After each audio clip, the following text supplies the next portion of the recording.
To the Asagba of Asaba, Professor Epiphany Azinge said the people of Asaba are still awaiting a formal apology from a sitting president of the Federal Republic of Nigeria over the massacre that occurred in the town 58 years ago.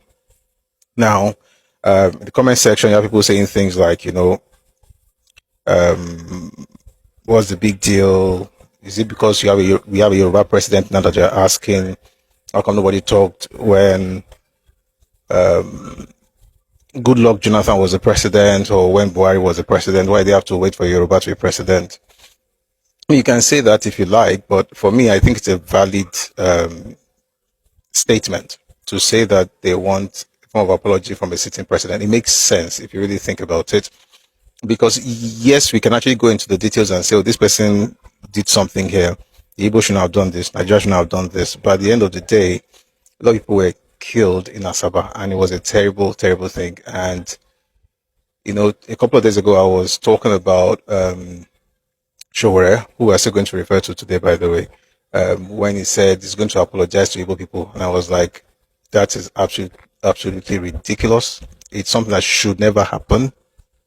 It will never happen. Nobody should be apologizing to the Igbo people because of Biafra. And in case I sound very harsh, I can assure you it's not because I lack empathy. It's because we know history. Okay? Empathy means that we can feel the pain of our neighbors and see how they can be helped, which the government did in 1970 to try and bring everybody back in and all of those things. But that does not mean that you should be blackmailed into apologizing for what you're not responsible for. That is not empathy. That is stupidity. That's the fact. And you come to the exact same, I can assure you, you're going to come to the exact same conclusion if you study these things. This does not mean that people that died in the East, it's just okay for them to die. Every life matters. Every human life matters, regardless of whose life, whether it's Nigerian, Biafran, every life matters. However, when it comes to the concept of the issue of apology, it makes absolutely no sense for any Nigerian president to be apologizing. No victor, no vanquished is enough. It's actually too much if you really think about it. And I think it was even a mistake. But again, they had to do that back in the day because they thought, one Nigeria and everything. But when it comes to Asaba, I think it's important that we acknowledge that wrongs, terrible things happened and that affected a lot of people in that place.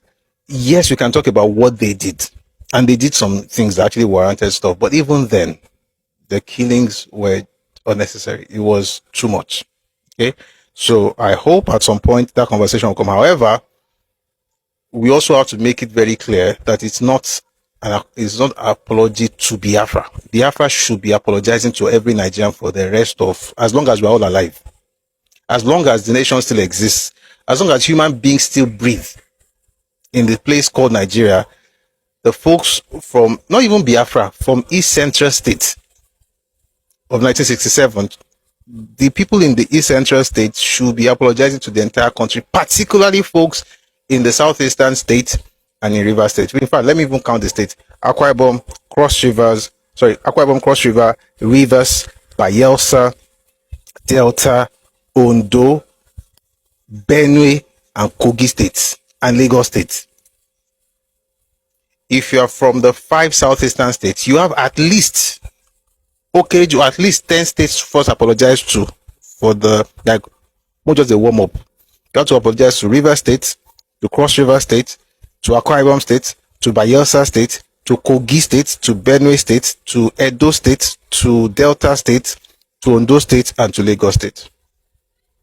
Because there's no way on earth you would do what you did in those 10 states and be looking for apology and reparations in 2025. And I said several times, the reason I began to talk about the war itself and the coup was literally because of a statement made by the Ohaneze Ndigbo asking that Nigeria pays them 10 trillion naira.